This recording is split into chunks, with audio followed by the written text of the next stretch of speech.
Hey guys, it's me. I'm here to respond to another question that I was asked on the Facebook support group. The question today that I'll be talking about is cheat meals and how to handle them. Basically, I want to break this up into 4 subtopics about cheat meals. One is what to do about cheat meals in the first 2 months. The second topic is what to do about purposeful cheat meals. So I'm talking about carb backloading for performance for athletes. The third topic I want to talk about is what to do about cheat meals kind of months into your diet when you have a wedding, a special situation. And the fourth topic I want to talk about is what to do when you've fallen off and you've had cheat meals for a week and you feel terrible about yourself. So those are the 4 topics. Basically, first is cheat meals in the first 2 months. Second is cheat meals for athletes regarding purposeful cheat meals for carb backloading. The third topic is what to do about special situations and having cheat meals at weddings and birthdays. And the fourth topic is what to do if you've fallen off. So let's dive right in. First thing is what to do about cheat meals in the first 2 months. I think it is a terrible idea to have any cheat meals within the first 2 months, and I'll tell you why. Basically, within the first 2 months of starting your diet, your body's beginning to adapt to fat. It's increasing its fatty oxidation. It's increasing its free fatty acids. It's increasing its ketones. And they're just barely beginning to budge up. And it takes weeks for your body to get acclimated to use these fuel sources. And to mount peak ketones takes at least 4 to 6 weeks. So what happens if within that time you have a cheat meal? Well, you're going to completely derail yourself. Before you reach peak ketones, they're going to plummet back down because you're having an insulin spike, you're having carbohydrates, your body's switching to carbohydrate oxidation, and it's basically going to prolong keto flu. It's going to delay you really getting fat adapted. So I tell people this all the time. In the first 2 months, you have to be very, very strict. There's no cheat meals. Well, let's talk about special situations where we can purposely use cheat meals with a goal in mind, and that's for athletes. There are athletes who are on fat adapted diets who are at their goal weight and they want to prime their body to still be able to use carbohydrates, and this is called carb backloading. And basically what it does is you once you're in the fat adapted state, once you reach your goal weight and you've cut to the weight you want, and this is for athletes, what they do is every 5 to 10 days they have 2 carbohydrate-rich meals, and then they go back to a ketogenic diet. And the purpose of this is to keep your body sensitive to using carbohydrates, and it may have some implications for exercise performance.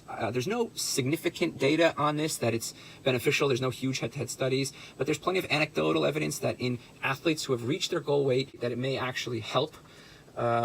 Again, I think this is a very special situation. The average patient who wants to try a very low carbohydrate diet or a low carb diet or paleo with intermittent fasting, they're concerned about overall health, about diabetes, hypertension. And so carb backloading is not appropriate for them, and it's just not relevant. It may be used, these purposeful cheat meals with carbohydrates while in a fat adapted ketogenic diet are for athletes, and it's questionable even if it's helpful for them.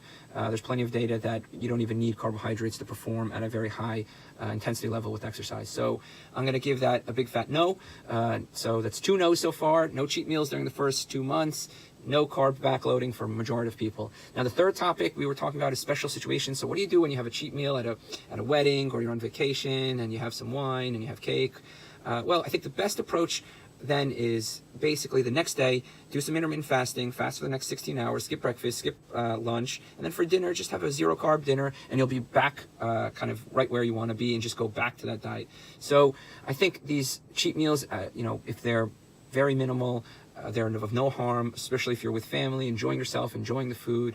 I think the people that may have to worry about these cheat meals that are kind of rare are the people with binge eating, who have food addiction, or who have a abnormal relationship with food. I think those people may want to abstain and not do any cheat meals, even if it's at a wedding, because if it may trigger them, they may kind of eat more than they wanted to, and it may put them back further away from their goals. So I think if you have a good relationship with food and it's very rare and you're having an anniversary or a birthday and it's less than once a month, or once a month you're having some cake and with your wife or your family or something of that sort, I think it's perfectly fine. Enjoy the meal, just get back right to the diet, do some intermittent fasting the next day and go into a 0 carb dinner, and then you're kind of right back where you want to be. Now, for those people with the abnormal relationship to food, with binge eating, with food addiction, I think just abstain. There's no harm in it. So that's my take. So some people it may be totally fine. Other people it's a big no.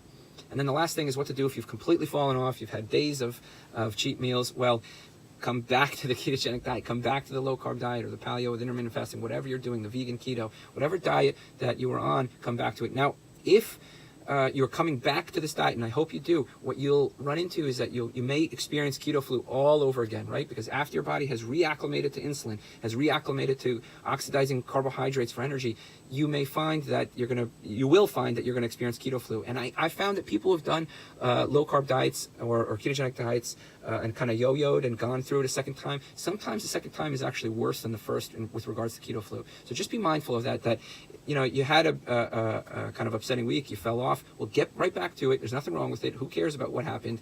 Sweep it under the rug, get back to the diet and the lifestyle that's making you happy. Just be mindful that you may go through that keto flu again. So let's go over the 4 topics here. We have cheat meals during the first 2 months. It's a big no. Carb backloading or purposeful cheat meals. It's a big fat no for a bunch of people. Maybe only for select athletes who are at goal weight. It may help with performance. It's unclear, but everybody else, big fat no. And then the last topic is special situations. You have a cheat meal once a month and it's under control.